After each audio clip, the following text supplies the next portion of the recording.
nice now. Okay, I feel way better. Jim, we'll go with you. Hey, oh, my mask. Are you good?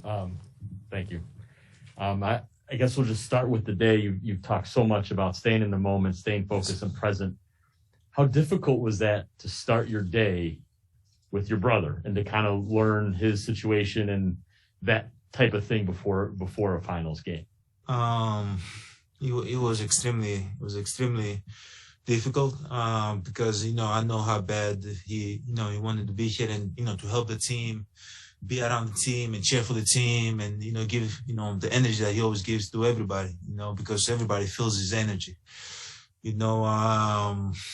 but at the end of the day we got to do we got to do our job. We got to come out here and try to play good basketball, try to win the game, and as much as it hurts, like everybody that he's not here, and me even more, but like still got to do our job. Still we know that he's supporting us.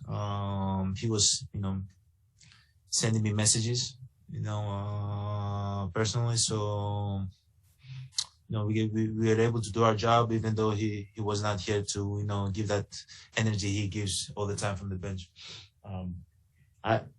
Well, speaking of the bench, to open the second quarter, what was your vantage point? What did you see from your teammates as they started that run? And then even when Bud, there was the timeout in there, Bud kind of decided to roll with it and have you still kind of sit there. Yeah, great momentum.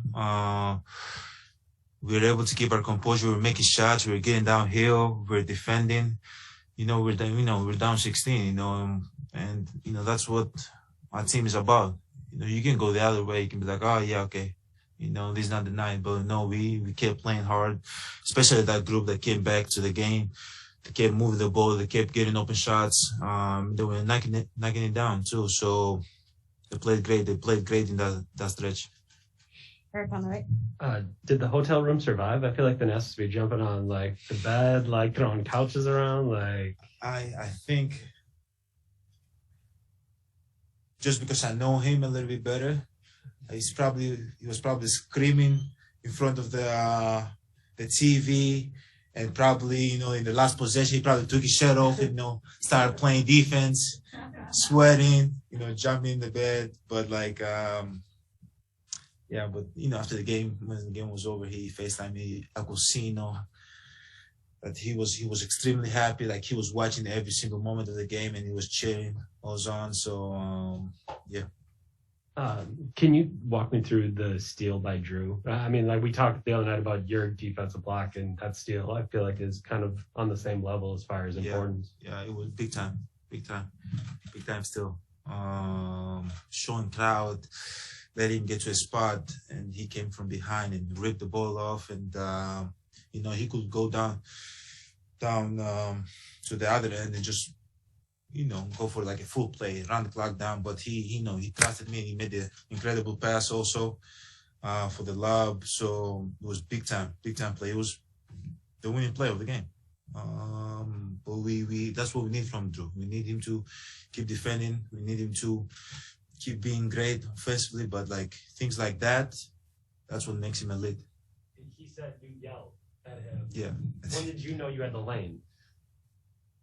I saw him going, then I saw Chris Paul, and then I started sprinting, and I saw nobody was around me. So he didn't want to throw me the ball at first, but I was like, throw it.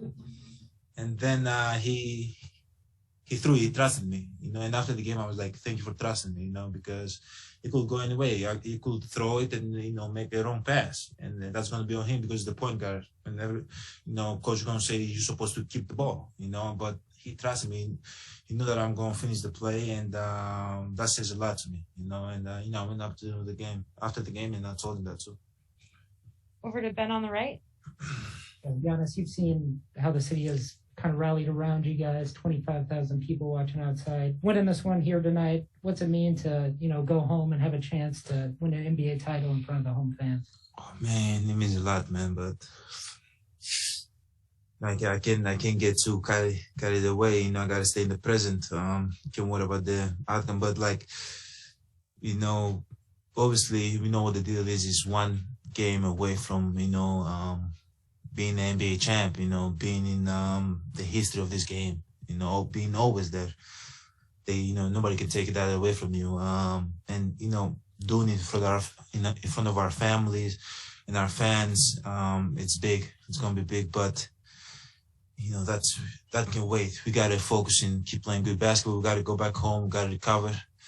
I gotta, grab some burgers, eat something right now because I'm hungry. And then we gotta watch the clip and watch the clips and see what we did well, what we didn't do well, what can we do better, and the steps to it before the game, right? And if we do all those things right and we are disciplined, once the game started and we play good basketball, we have the energy of the fans because we know they're going to be loud, and we have an opportunity to win the NBA championship.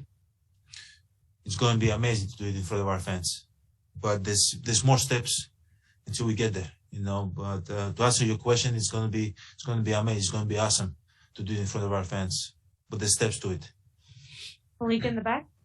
I have two for you, Giannis. The mental discipline that you're talking about of not focusing on the outcome, something that you've talked about, that you've worked on to kind of refocus and not necessarily be as outcome oriented. How much of a test is that now, one win away, for that process for you?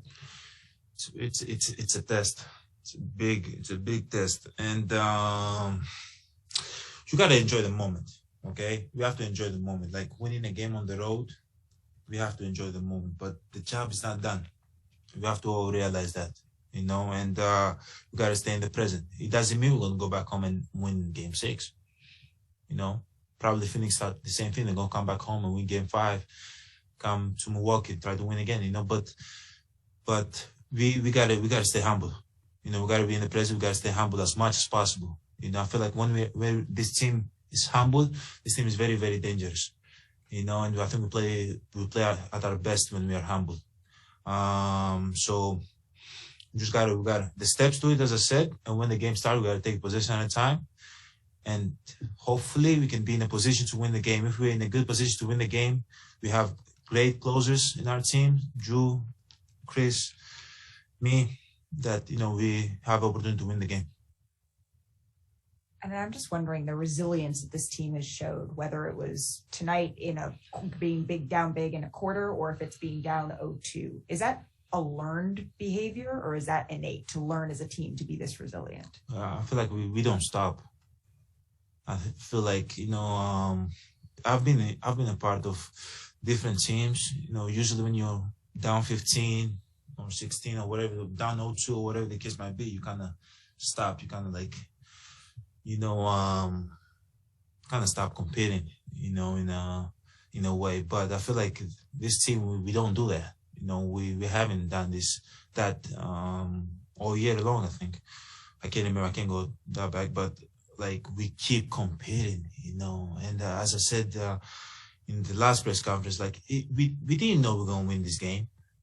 We could still compete until the last minute and still lose the game. But it's all about that we don't stop. We keep coming, and this team does that so well. Even with down 0-2, we down 0-1, we down 16 points. We keep coming, we keep competing because we know the game is long, it's 48 minutes.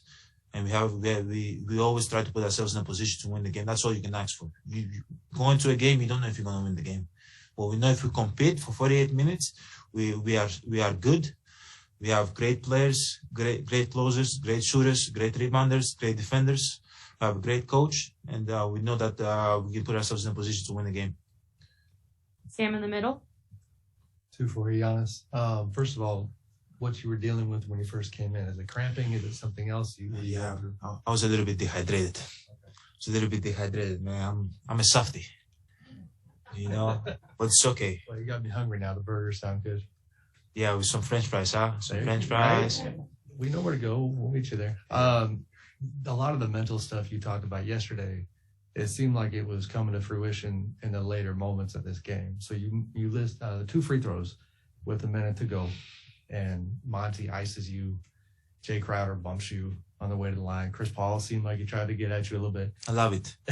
So they're trying to get under your skin, but you can't disengage because seconds later, Drew's trying to find you above the rim, for the play of the game. Is that a lot of what you talked about yesterday? Yeah, it's being the moment. Not gonna lie, I'm always real. I feel like that's what makes me who I am. I'm always real. Sometimes I go to the free throw line and I'm nervous a little bit, but this time I wasn't nervous at all because I was so much dialed in. I just missed, and but I'm happy. I live with it because I shot my routine. I did exactly what I always do, and I just missed, but there's gonna be times that they're gonna talk. Your opponent players gonna talk, the crowd gonna yell, but just gotta keep playing through that. Gotta keep playing, keep your composure. Just keep trying to do whatever is possible to help the team win. Like even when we missed, we were able to still tip the ball back to Chris, and he made them. I could put my head down and just be like, missed the free throw, whatever the case might be.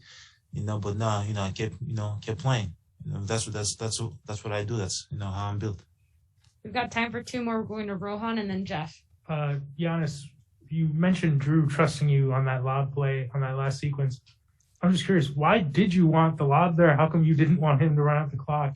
What was going through your mind? Why did you call for that? Exactly. Lob? I don't know. I was so in the moment. I wasn't worried about the clock. I wasn't worried about the crowd. I wasn't worried about nothing. I was worried about I had the open lane, throw it up, and he trusted me. Now, if we put it all down now, there was 20 seconds on the clock? Yeah, Drew, if you put it all down and you go, traditionally, pull it back out, give the ball to Chris, let's run a high pick and roll, and it's probably going to foul him. He's going to go to the free throw line. But sometimes when you're so much in the moment, you just react. Last question to Jeff. Giannis, you've talked a lot about trust during this series. This is Drew's first year with the team. What were the things that led to you trusting him, knowing that maybe if he has a bad night offensively, he contributes other ways? How did that trust develop there? And then maybe if you can describe what it takes for his defensive effort to do what he has to do on a nightly basis. Yeah, it takes a lot out of his body to do what he does in a nightly basis. Pick, the point guard up, full court, then bring the ball up, put the whole team in order, in position, execute, try to score, try to get downhill, try to find the open man. It's a lot, but we trust him that he can do that. But one thing, the great thing about Drew is that he can affect the game in a lot of ways. He can have an off night, but he can defend.